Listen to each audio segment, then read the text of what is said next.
Welcome to Live Daf, your online Daf Yomi Shiur.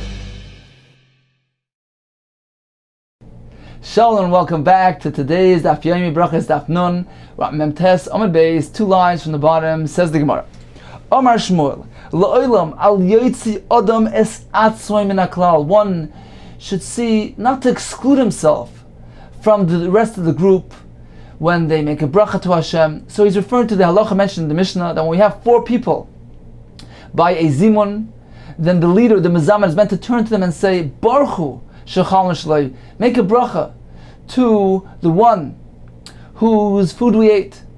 Says Shmuel, although the Mishnah says that that's acceptable, but actually better than that is to say nevarech.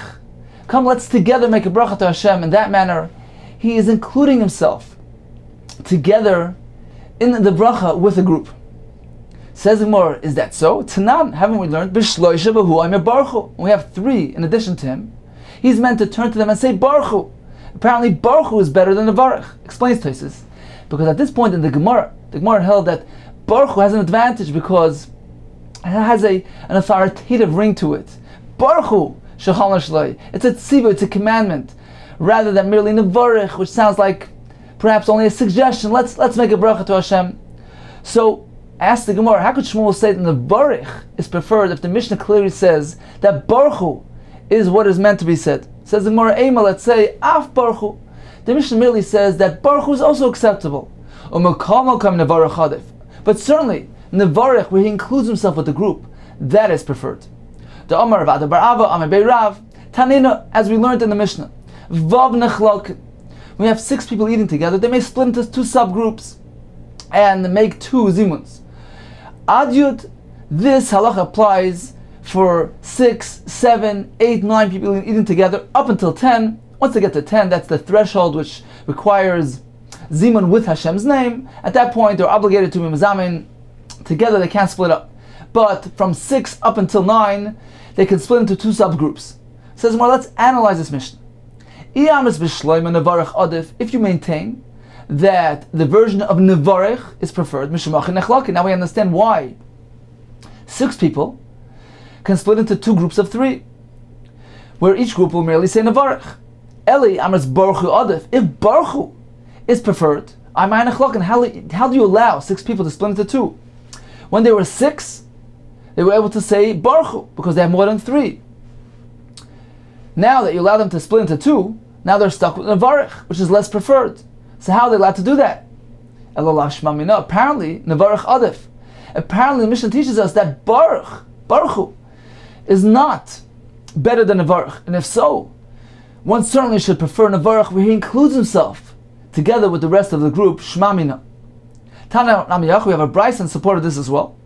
The Brachos says, Bein shama baruchu, bein shama nevarech. Whether he says baruch or nevarech, ain't toifs nice. We don't seize him, we don't harass him. We let him proceed. Ain't toifs nice al kach. But those perfectionists, toifs nice al kach, they indeed seize him, they harass him. So the Brachos clearly tells us that al pidin, baruch and nevarech are both acceptable. Baruch is not considered to be better than nevarech, and therefore certainly one is meant to prefer nevarech, where he includes himself together with the klal, with the rest of the group, in the bracha to Hashem. And this concurs with the shita of Shmuel. Continues the Gemara with a Tosefta. Tosefta says, from the way that a person formulates his brachos, from the manner which he composes his brachos, nikar, it's indicative, we can discern im talmid chacham hu im lav, if he indeed is or not a Torah scholar. Ketzad, Rabbi explains with regard to brachos hazimun. If one says, Ubetuvai chayinu, hariz talmid chacham. Apparently, he's a talmid chacham. He understands the proper way to address Hashem. Umituvai, if he says, mituvai, from some of Hashem's goodness we live, hariz a bor, he's ignoramus. Because he indicates that Hashem is merely providing a little bit goodness, just enough to give us life, to sustain us. Bituvai is a more greater, broader term. With His goodness, through His goodness, we live. That is the preferred formulation of Brachos HaZimun, rather than mituvai, which indicates just a small amount of His goodness that He endows us with.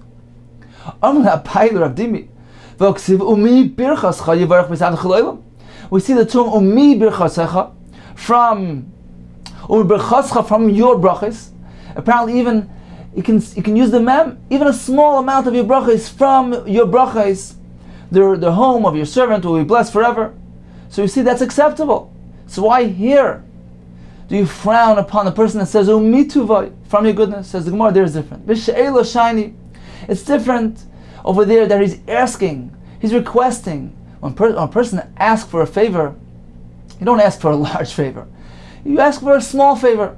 And therefore, it is proper to say, Umi birchascha from your brachas, from your bracha. As opposed to here, where he is expressing his gratitude, his thanks to Hashem, he's meant to do it in the most grandest fashion. Say, Ubituvai, with your goodness, with your whole goodness, through your goodness, rather than merely saying, Umituvai, for a little bit of his goodness. Says B'she'elanami, regarding a request, we also find that one can ask even a great bounty, a great amount. Hashem says, broaden your mouth, ask your complete heart's desire, and I will fill up the mouth. So we see here that even regarding a request, it is proper to ask in a grand manner for the full bounty of Hashem, says the Gemara. There's a difference. With regard, Hahu b'divrei Torah, over here speaking about divrei Torah, when a person requests Hashem to comprehend Hashem's Torah, there, Torah is limitless, it's boundless, it's infinite. There indeed it is appropriate to ask Hashem in an unlimited fashion. However, regarding Birchas Hazimun, which refers to material needs, the proper way is to say, Ubitu v'chayinu, with regard to an expression of thanks and gratitude. Through His goodness, with His goodness we live. However, with regard to a request, certainly a person should ask on a lower scale, Umi birchascha, from your bracha, a little bit. A person is not meant to go ahead and ask a big favor. Regarding divrei Torah, a person is meant to go all out, ask to the full heart's content. Ramosha Feinstein used to say that there's a difference between all other matters of spirituality where we insist that a person goes mimadrega l'madrega, from level to level, proceed slowly, gradually. Don't jump, don't go too fast. Since there's a concern that if one jumps too high in levels of avodas Hashem, of spirituality, perhaps he might lose his footing and slip and regress. A person is meant to conquer, to accomplish one stage at a time, and proceed afterwards to the next level. However, regarding divrei Torah, says Ramosha Feinstein, that's different. Torah, by definition, is beyond. It's a higher realm. It's sublime. It's surreal. Therefore, regarding divrei Torah, a person is meant to ask Hashem for the grandest of levels, for the greatest heights. Hashem shall endow him in the deepest comprehension, the most broadest understanding of Torah. Because Torah, by definition, is higher than us, and Hashem could take the Torah, which is in its very essence, beyond our reach, and very much place it within our grasp. Harchav picha, Hashem says, ask me for anything, B'maleu, and I will fill it up. I will fill up your mouth. I will fill you up with divrei Torah. Just ask. Ask for the greatest, for the broadest, for the deepest levels of Torah, and I will grant it to you. Continues the Gemara. Okay, so we learned two halachas regarding the proper formulation of Birchas Hazimun. One is nevarich, include yourself with everybody else, and number two, ubituvai chayinu. Continues the Gemara with another few examples. Tanya Rabbi Omer bituvai chayinu. Through his goodness we live. Harei Talmud Chacham, because he's including himself. We live. Chayim, but if he says bituvai chayim, there is life. Harei is a bur. Why? Because he's excluding himself from the description of his Birchas Hazimun. Nabreloi masni ifcha. The Nabreloi, they formulated just the opposite. They held that saying bituvai chayim, that encompasses much more, includes the life of the entire world. And that is preferred over merely saying bituvai chayini, our life. Concludes the Gemara, the final ruling, we don't conclude like them. Rather, a person is meant to say bituvai chayinu, to include himself in the bracha. Rabbi Yochanan, Nevarech she'achalnu mishaloi, one who says, we will make a bracha. Nevarech, let's make a bracha. She'achalnu mishaloi, the one whose we have eaten from, Hariz Talmud Chacham. That is the proper way. Lemi she'achalnu mishaloi, to whom we have eaten from his, Hariz Bur. Why? Because Lemi she'achalnu mishaloi indicates that there are many providers. We have to choose which one. And this seems to indicate that he's thanking his host who served him the meal. Rather, one is meant to say, Nevarech she'achalnu mishaloi, the one and only provider, Hashem. Don't we say, we praise Hashem, we thank Hashem, to the one that did for our parents and us all these miracles, when he took us out of Mitzrayim. So you see that this term, Lemi, is appropriate. Over there it's obvious that's referring to Hashem, even though he's using the term Lemi Sha'asa. Why? Who makes miracles? Only Hashem makes miracles. Therefore it's obvious that's referring to Hashem, even though he's using the word Lemi. Another example of properly formulating Brachos Hazimun. If one says Baruch Shachal Lemi Shaloi, from his Hariz Talmud Chacham, Allah Mazon Shachalnu, Hariz Bur. Sounds like he's thanking the food itself. So one is meant to say Shaloi, Mishaloi, from his, to refer to Hashem. Amar of Hunabidev Shaloi Amar, this is only a concern, Ela Begimel, regarding a zimun which involves three people, the like Hashem Shemaim, since there's no reference to Hashem's name in the Brachos Hazimun. So there's room for a mistake, and perhaps it can be referred to the food rather than Hashem. Aval Ba'asara, but regarding the zimun which includes 10 people, in that case, Ika Shem Shemayim, since they make reference to Hashem, Mucha certainly it is obvious and evident that they are thanking Hashem. And it's not a concern, even if they don't say the word Mishaloi. Because it's not as we have seen now in Mishnah. The Mishnah says, Ki inyan shehu mevarich.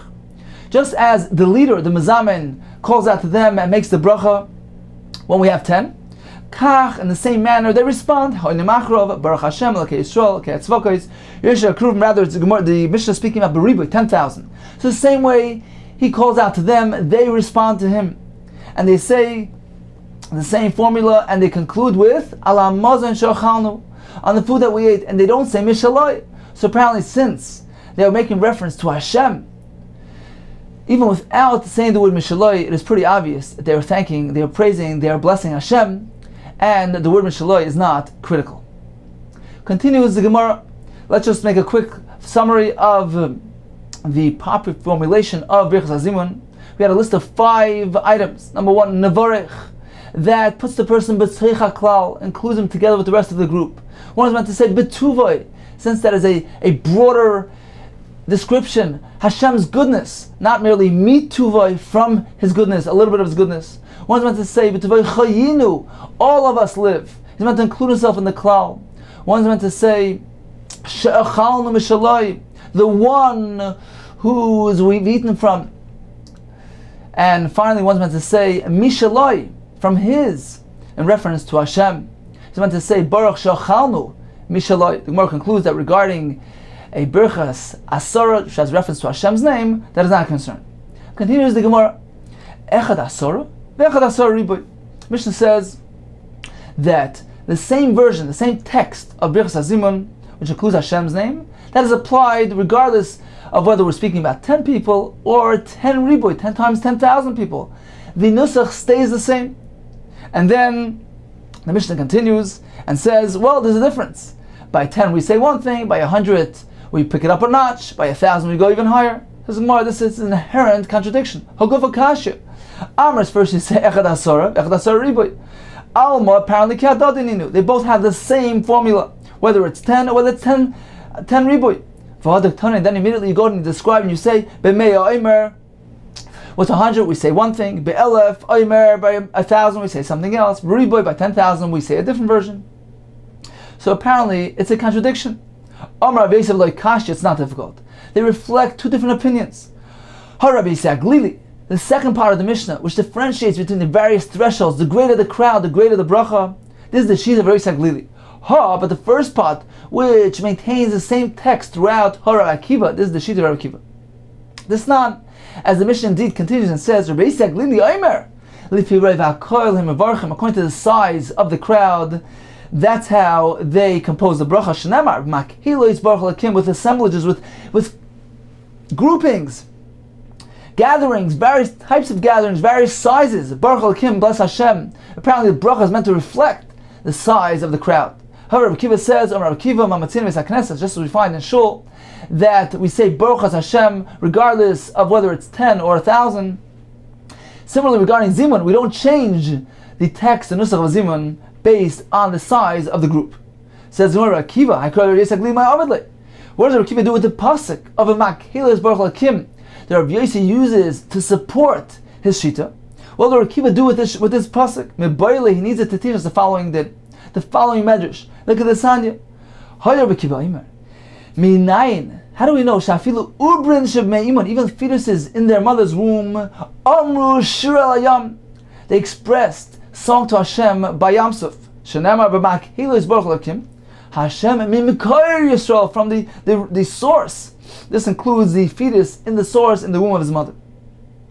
The Idach, Rabbi Saglida, will learn this concept from the latter part of the pasuk. Mimkar nafka. He learns it from the word mimkar, from the source, which is a reference to this ubar me'imot. But from the first part of the pasuk, makhilis baruch lakim, he learns that it depends on the types of gatherings. The bracha reflects the various sizes of makhilis. He learns both things from the same bracha. Amar Rabbi Kiva, halacha Rabbi Kiva. Amar Rav halacha Rabbi Kiva. The halacha follows Rabbi Kiva that during Brachos Hamazon, Brachos Hazimun, we don't differentiate between the sizes. Once we get to the point of 10 and we insert Hashem's name, we maintain that nusach, that formula, that version all throughout, regardless of the size. Continues the Gemara, Ravina, Rav Chama Barbuzi, Ikul Beish Galusa, they came and they had a meal by the Beish Galusa. So Rav Chama went around and he looked to gather together the 100 for the Zimun, to make the greater bracha, the higher level of Brachos Hazimun, which applies to 100, and not merely the lower version, which applies to 10. It's not necessary. You don't need to do that. The halacha follows Rabbi Kiva, and therefore, whether it's a 10 or 100, it's the same bracha. Rav, another story. We would have our meals by the Beish Galusa, who had a large crowd, and they would make the zimun all together. However, says Rabbi, we would do something else. We would split into groups of 3 and make our own zimun. When we completed our meal, we wouldn't wait until the Beish Galusa finally finishes his meal. He would prolong his meal. We wouldn't wait that long. We would make our own small zimuns of 3. And the Gemara soon will explain why. Says the Gemara, 1 second. If they were sitting with a larger group, then they're obligated to make a zimun of 10. Let them make a bracha rather than 3-3. They should make a bracha of 10. Shama Beish Galusa ve'ikpid. If they will make a zimun with 10, and the mazam and the leader will call out to all 10, he would have to do it loudly, and the Beish Galusa will hear and will take offense. Therefore, they prefer doing a small scale zimun of merely 3 people together quietly, so that nobody, the Beish Galusa, will not hear and take offense, be makpid. Says, 1 second. Why did they go ahead and do this? Why did they simply wait for the conclusion of the meal? V'nifku v'bracha Beish Galusa. Why weren't they yotzei? Why didn't they include themselves in the Brachos Hazimun of the Beish Galusa with the entire crowd? Says the Gemara, Aidu da avshi kol alma, because of the excessive noise, the noise that everybody made. Shami, they couldn't hear. They wouldn't be able to hear and be yotzei with the Brachos Hazimun, which will take place at the end of the meal. Therefore, they were compelled to conclude their meal, to make their zimun earlier, quietly, with groups of 3. Now, I once saw that Rav Moshe Feinstein says a novel chiddush. He says that one attends a large gathering, for instance, a wedding, and he knows he's going to leave early, he may do so since he had initially intended on doing so.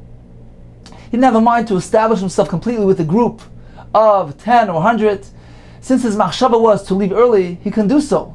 And although he won't be taking part in the zimun of the entire assemblage. So apparently this Gemara is a proof to that chiddush, because here too we say that Rava and the others would make their own zimun of 3, although they took part in a much greater meal, which had at least 10. So why weren't they obligated to wait for 10? Evidently, since they intended originally, their initial machshava was to separate themselves, not to fully establish themselves with the rest of the group. Therefore, they were certainly allowed to conclude early and not take part in zimun of asar. This is a right to Ramesh's Chiddush. Amar Rava Tosfot. The following halacha: Hani gimel de karchi rifte badadadi. 3 people ate their meal together. V'kom chad benayu u'barach ledaite. One got up and made Brachos Hamazon on his own without zimun. Inun nafkin bezimun today. Even though he finished his Brachos Hamazon, nevertheless the rest, the other 2, can go ahead now and make zimun and include him in their zimun. He can complete their quorum of 3. Iul nafik bezimun the 2. He can't do it anymore. Why? Since he already benched, there's no zimun retroactively. Since he already said Brachos Hamazon, he cannot anymore fulfill the bracha of zimun. He already lost his opportunity. But they, since they're still in the middle of their meal, they can bring him in and include him, and he can complete their zimun, so that they fulfill their obligation of Brichas Hazimun. Continues the Gemara of Shmuel Eimer, that regarding Baruch, one is meant to say Baruch Hashem HaMavorach, and not merely Baruch Hashem. Rav Papa Papa came to the shul of Rabbi Giver. He got up and read from the scroll. Va'amar Baruch Hashem. So when he got Aliyah to the Torah, he said Baruch Hashem. V'yishtik, and he stopped right there. V'lo yomah hamavarach. He didn't continue Baruch Hashem hamavarach. Af shekuli alma. So everybody noisily responded, protested, and said Baruch Hashem hamavarach. You meant to say Baruch Hashem hamavarach. Amar Rava. So Rava turned to Rav and he said, Pasi uchma. Pasi means a vessel of clay. Uchma, a black vessel of clay. Versions say that the sometimes Talmid Chacham will refer to each other with this term to indicate their intense involvement, immersion in Torah, which sometimes would preclude their washing of their clothing. They would neglect to wash their clothing. So you're a darkened vessel. It was a complimentary term. But they plukta, why are you getting involved in the machlekes? Why are you saying Baruch Hashem and not Baruch Hashem Avarach? Now we know that even Rabbi Kiva, who says in the Mishnah that one can say Baruch Hashem, but he agrees certainly one can say Baruch Hashem Avarach. He says one can also say Baruch Hashem, but Baruch Hashem Avarach is also good, and therefore even Rabbi Kiva agrees that it's better. You should have gone that route. Why did you pick Baruch Hashem Avarach? The common practice, the prevailing custom, is to follow Shmuel's version, which is Baruch Hashem Avarach. So you should have said Baruch Hashem Avarach, not merely Baruch Hashem. Continues the Mishnah. They might not separate, since they're obligated to make Brichas Hazimun on account of them having a meal together. Once they get to the point of 6, indeed they could split into 2 groups and make their own separate zimuns. Adasora, this applies to 6, 7, 8, 9 until 10. At that point, 10 can't split up, since they're obligated to make the higher form of zimun, which includes Hashem's name. Therefore, they can't split up into smaller groups.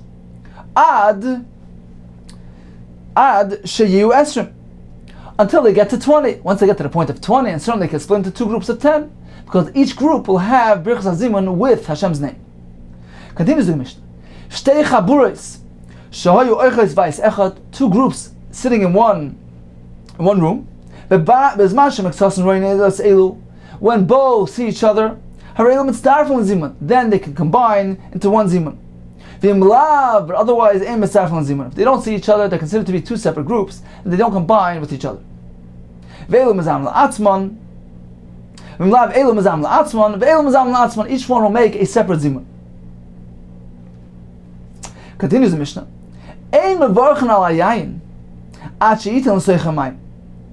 We're not meant to make a bracha, the special unique bracha of Beir Pri Hagafen on wine, until one pours water into it, until one dilutes it with water. Their wines were very strong and sharp and weren't really enjoyable. When they were drunk in their pure form, they were meant to be diluted. And they were meant to be diluted 1 part wine with 3 parts water. Very diluted. So The Mishnah teaches us that although wine was granted its own unique bracha because it was changed for the better, it was changed into a more quality product, nevertheless, it's only once it's diluted properly and it can be enjoyed as a beverage. But if it's in its pure form, it's not considered to be a proper drinking of wine. It's not really enjoyable, and therefore, the bracha will not be by priagafan, but merely, as the Gemara says, it maintains its form of bracha, which was applied to the grapes, which is a boyer priates. This is the opinion of Rabbi Lezer. Even without diluting it, one may indeed make the bracha of boyer priagafan.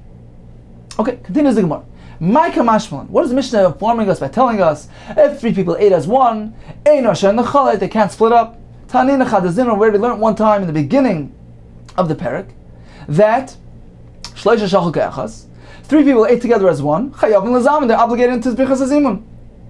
So what is the point of repeating the same halacha again? Says the Gemara, Kamashmalan, the Mishnah is teaching us an additional chiddush, an additional halacha.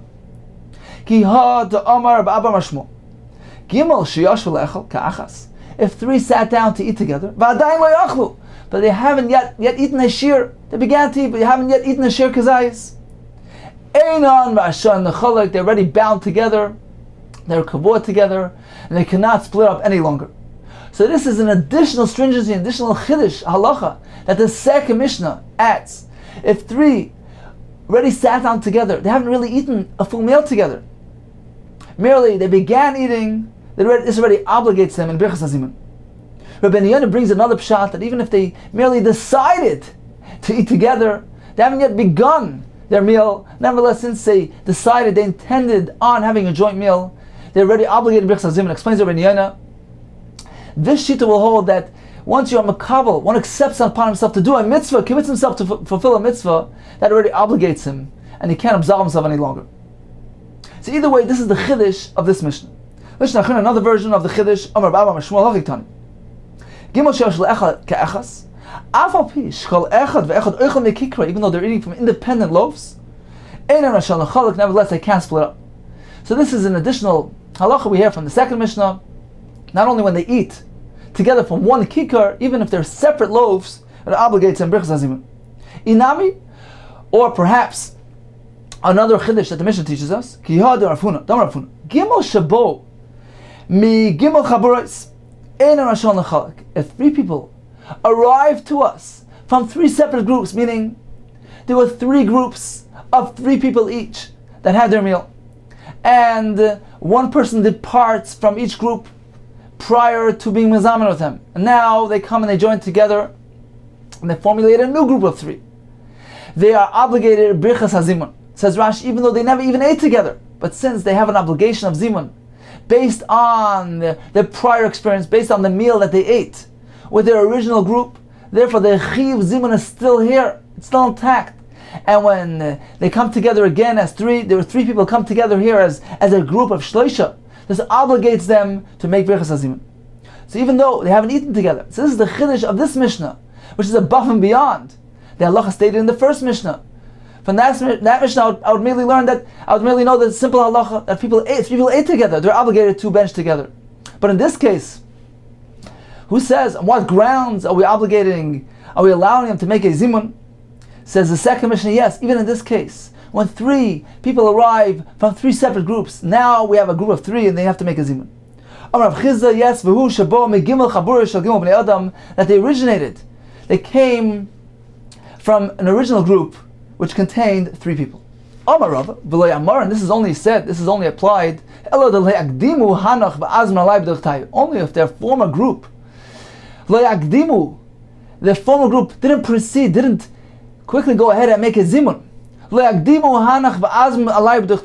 If their groups, their respective groups, hasn't made a zimun with them, on account of them, back in their original place. But if the original group made a zimun on account of them, including them in their zimun, in that case, parach zimun menayu, the chiv, the obligation, the concept of zimun departs them, leaves them.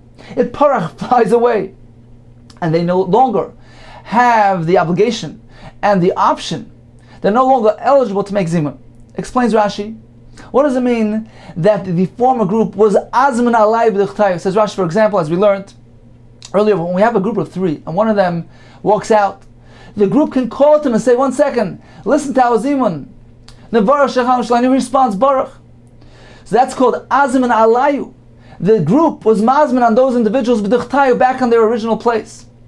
So in that case, although, as Rabbi explains, although this individual wasn't really yaitse with the zimun, since he was outside and he didn't have kavanah to be yaitse, nevertheless, since the group, the other two, they conducted their zimun on account of him, they included him in their zimun.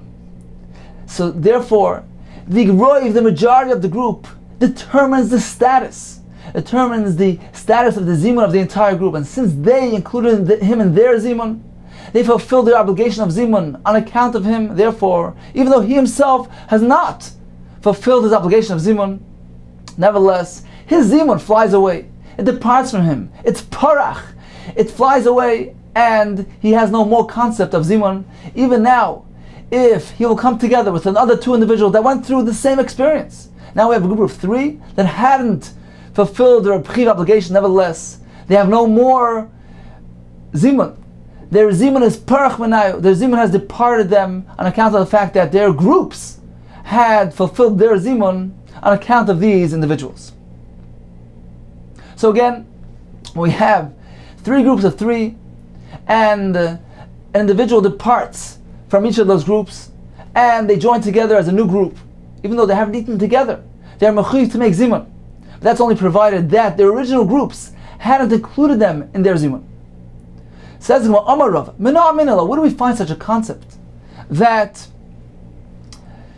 since the original group had made zimun on their account, included them in their zimun, so now that they left those groups, since even though they come together again as a new group, nevertheless they won't have chiv zimun no longer anymore. But where do we find this concept? A similar halacha. This is not as we learned. Mita, a bet, shenignav chetzia, that was split into two, and part was stolen. Oisha of the chetzia, one part was lost. Oisha chalko achin, two brothers divided the bed. Oishutfin, or two partners divided it. Tahira. So even though the bed was tamei, nevertheless, since now it's divided into two, it is no longer considered to be a kli, since it's not suitable to be used, and it's tar. But hechzirua, but if they come back and they get returned, they will return. Let's say the ganav, the thief returned it, or somebody finds it and returns it, etc. Mekabalas tumah mekan laba. It can receive tumah. It can contract tumah from here on in. Mekan laba in mafer loy, but not retroactively. Even though they restored the bed to its former state, nevertheless, since it was divided into in a manner that made it unfit, unsuitable to be used. Why? Since he had no intention of rebuilding this bed. It was lost, it was stolen, it was split by two partners. In that case, the tumah disappears, and even if the parts are rebuilt, they rejoin back together, the tumah doesn't return. It is considered to be a new entity. It is mektam kabal tumah mekan laba, only going forward and not retroactively. Tosfos points out that even according to the sheet that holds that a bed that is split up in this manner generally doesn't lose its status of a bed, is still tamei. But here it's different, since it was split up in a manner that there was no intention, no intent, no plan of rebuilding it. It was lost, it was stolen. So everybody agrees in this case. Indeed, it loses its tumah, and even when they rejoin the parts, it is only considered to be a kli mekan laba, not retroactively. Alma, says Rabbi, apparently, given the palgua, once they split up the bed, it was once a bed, then it was split into just piece parts, unsuitable for use. Even though they go ahead and they refit it back together, they rebuild the bed, parach la tumah minei, the tumah disappears. Hachanami here too, given the azman alayu, since the original groups conducted a zimun on account of those individuals that departed the group, parach zimun menayu, the zimun departs them and leaves them.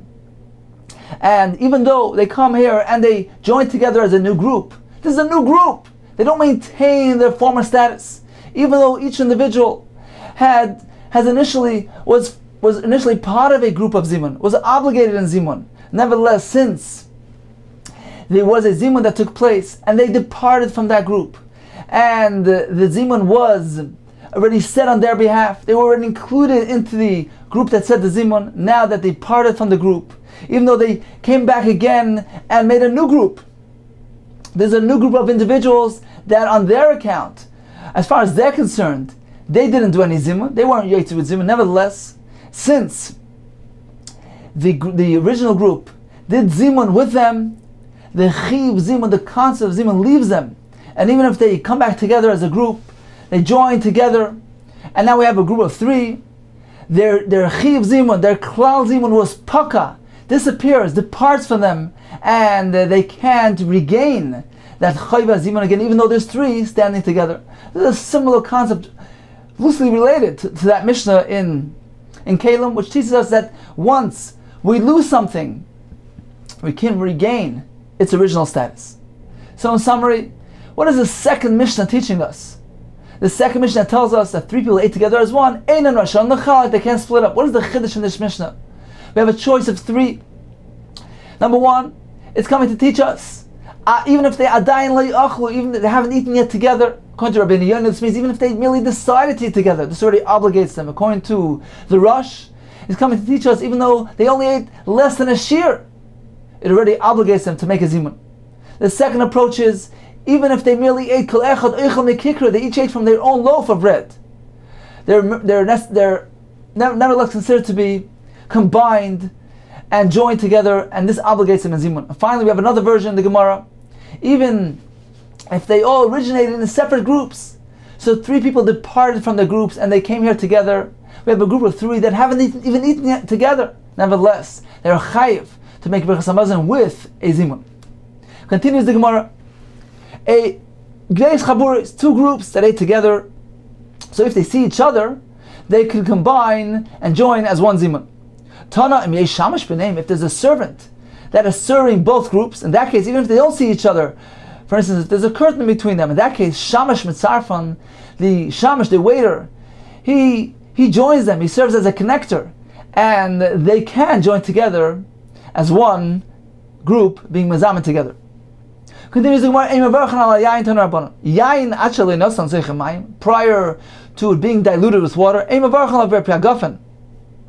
the proper bracha is not by priagafen, but rather by priates. Ella by priates. You can use this very sharp wine. You could use it for netil sedaim, since it's not considered like wine. It's merely considered like mei peris, fruit juice, like has the status of fruit water, like water. Therefore, we can use it for netil sedaim. Once we dilute it with water, now it has a status of a quality beverage, has the status of wine. Now has the status of wine. It's not really considered to be mei peris, the water or fruit. It has an elevated status, a higher quality beverage called wine. It is not kosher for netilas yadayim. The Rabbi Lezer, who differentiates between whether it was diluted with water or not. Either way, whether it's in its pure form or diluted, the proper bracha is hagafen. It cannot be used for netilas yadayim. Why? Because one may not use food or drinks in a way that spoils it. We can't just wash our hands with this beverage and be mafsid and ruin the food. Continues the Gemara. Keman azla hadam ashmol. We're trying to explain Rabbi Lezer's opinion. Why does he allow one to wash his hands with netilas yadayim, even though he's ruining the beverage? Who is he following? Meaning, what is the basis, the rationale of Rabbi Lezer? Keman azla hadam ashmol. Whose opinion does Shmuel, the Shmuel with his ruling, who does Shmuel's ruling follow? What is it based on? One can go ahead and use food, even bread, for any type of use, even other than eating or drinking. Kaman Rabbi Lezer. He is following Rabbi Lezer's shita that allows one to wash his hands with wine. So apparently that is the basis, that is the reason for Rabbi Lezer's allowance. And indeed Shmuel bases his halacha on Rabbi Lezer. Chacham will agree to Rabbi Lezer because shel bracha regarding the case of Brachos Hamazon. One is not meant to make the bracha on it prior to diluting it. My time, why? Why is that more significant? Why is kol shel bracha more important? Regarding kol shel bracha, who meant to endeavor to do a mitzvah namufchar, a more elevated mitzvah, a more preferable mitzvah, and therefore don't use it unless it was diluted with water, and now it can be truly enjoyed as a quality beverage. Says the Rabbanan, when the Rabbanan say that even wine in its pure form is considered to be wine, and the proper bracha is agafen, l'may chazi. What is it fit for? What is it used for in its pure form? Why does it have this elevated status of wine and requires this unique bracha of Pri Agafen, which is only applied to wine on account of its unique status, on account that it was changed for the better? It became a higher quality beverage. What can it be used for? Or Rav Zera Chazel Karaiti is meant, it can be used for this concoction, or says it's amnumlis valuntis, that is used for refuah purposes. So they put it as an ingredient, they use pure wine in its pure form. So we see that wine, even in its pure form, is suitable and can be drunk. Therefore, hagafen can be applied to even wine in its pure form. Continues the Gemara, Dalad Dvarim never pass. 4 things was said regarding food. Number 1, a manichem basachal pas. One is not meant to place raw meat on bread because it can ruin it. One is not meant to pass a full glass, a full cup over the bread, since it might spill and ruin it. We're not meant to throw bread. We're not meant to support a plate with bread. So, according to this brisa, bread is meant to be used, food is meant to be used strictly for eating purposes and not for other purposes. They ate bread together. They were served pomegranates and dates. Mazutcha took the piece of meat, the distant piece of meat, and he threw it onto Rav Ashi's plate. So it didn't get ruined, it didn't get spoiled, but he threw it. And Rav Ashi responded and said, do you not hold the Hadasani as we learned? We're not meant to throw food. So he said, no, that's unique to bread. Ahiba pas Tanya. That's only unique to bread. Generally, we're allowed to throw food. But bread, that is held in a higher regard, that is a staple of our meals, of our sustenance, and one is meant to relate to bread with more respect and not to throw it around. V'atanya, so he challenged and he said, doesn't it say in the Brachos, Shem Shein Zorken Zapas, just as we don't throw bread, Kachen Zorken Za'oichlin. So too regarding other foods, Amalei, so he responded, V'atanya, haven't we learned just the opposite? Aval B'Shein Zorken Zapas, Aval Zorken Za'oichlin. Bread we don't throw, but food we do. Elulei Kasha, it's not difficult. We must reconcile the Brachos as follows. It depends if the food is getting ruined and spoiled when it's thrown. If it's a type of food that is going to get spoiled, for instance, ripe fruit, so in that case, certainly, just as we're not meant to throw bread, we're not meant to throw food and ruin it. But the Brachos that says that one is allowed to throw food, just not bread, but food is allowed to, that is in the case of loy mamis, when it doesn't get ruined, doesn't get spoiled. So in summary, regarding using food or drink for a use other than its primarily intended use, which is eating and drinking, we have 3 shittas. The Brisa prohibits it. The Brisa says, one may not even support his plate with a piece of bread. Apparently the Brisa holds that food and drink is meant to be used exclusively for its intended purpose of eating and drinking and nothing else. According to Shmuel, indeed one may use these items for other purposes. Shmuel says, Oisa Adam called Shrachav Pas, as long as he doesn't ruin it, as long as he's not mamis the food, doesn't spoil it by using it in a different manner, as long as he doesn't render it inedible, doesn't interfere with the food properties, he goes ahead and eats it afterwards. So that's okay. According to Rabbi Lezer, You're allowed to use it even if it ruins it. Even if it becomes mos, like the example we have of washing one's hands with wine. According to Rabbi Lezer, that is permissible. Why? Because Rabbi Lezer holds, apparently Hashem gave us these items like anything else. One can use it, one can choose to do with it anything he needs. Just like any other item, food and drink is no different than anything else. And finally, everybody agrees that bread has a higher status. We must regard it with a higher degree of respect. We're not meant to even throw it. Ein zerkin esapas. Continues the Gemara.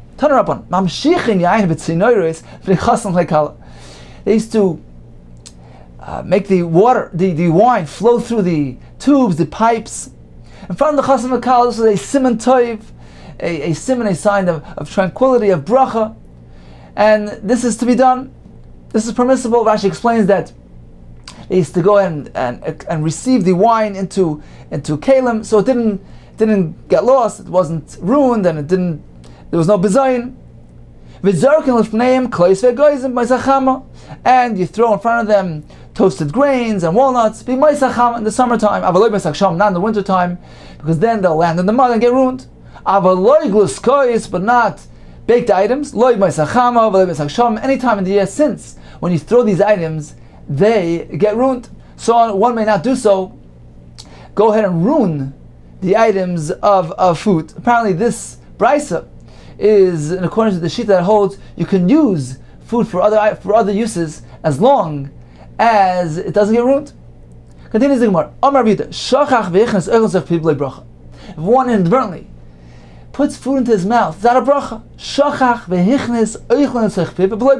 What do you do now?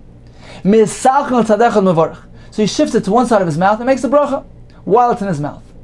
Says the Gemara, we have three brises. Tanya Chad, the one brisa says, boilon, you're meant to swallow it. V'tanya Yidach Polton, you're meant to spit it out. V'tanya Yidach, we have a third brisa, which is Mesalkan, shift it to the side. Like kasha, it's not a contradiction. Hod Tanya boilon, the first brisa which says swallow it. And as the Rush says, swallow it and then make the bracha. Although ordinarily the bracha comes before drinking. In this case, we have no choice. So since he became aware of the bracha obligation while it was in his mouth, before he swallowed, this is also considered to be as though he made the bracha before swallowing. So swallow it and then make the bracha. B'mashkin, we're speaking about liquids. Haditani boiling b'mashkin, liquids. Haditani polton, spit it out and then make the bracha. B'midi d'loy mimis, speaking about an item, a food item, which doesn't get ruined by merely putting it into your mouth. Therefore you can spit it out, make the bracha, and then you won't hesitate to eat it again. So that is the preferred manner. Go ahead and shift it to the side of your mouth, make the bracha while it's still in there. So speaking about an item, a food item that gets ruined by putting it into your mouth, meaning once he's going to take it out, spit it out, he's not going to want to eat it again. Therefore, keep it in your mouth, shift it to the side, and make the bracha. Says the Gemara, let's try to understand this. An item that won't get ruined. It doesn't get ruined by putting it into one's mouth. Why is he required to go spit it out and make the bracha? Nami, there too, simply shift it to the side of the mouth and make the bracha while it's in your mouth. Says the Gemara, no. One is not meant to make a bracha with something in his mouth. He explained as follows: my mouth should be filled with your praise. One is meant to have a clear mouth so that I could praise Hashem with fullness and clarity. Therefore, preferably one should spit out the food item, make the bracha with a full mouth and with clarity, and then eat the item again. So in conclusion, regarding one who inadvertently puts a food item in his mouth prior to making a bracha, the one brisa says, boilon, swallow it. It's speaking about mashkin, liquids. Polton, spit it out. That's speaking about an item, a food item that doesn't get ruined. And mesalkan, shift it to the side. That's a food item that does get ruined. Therefore, keep it in your mouth. Make the bracha while it's in your mouth, rather than spitting it out and rendering it unfit for eating again. But an item that won't get ruined, better take it out and bless Hashem with a full mouth and with clarity. Yimale pi si lasecha.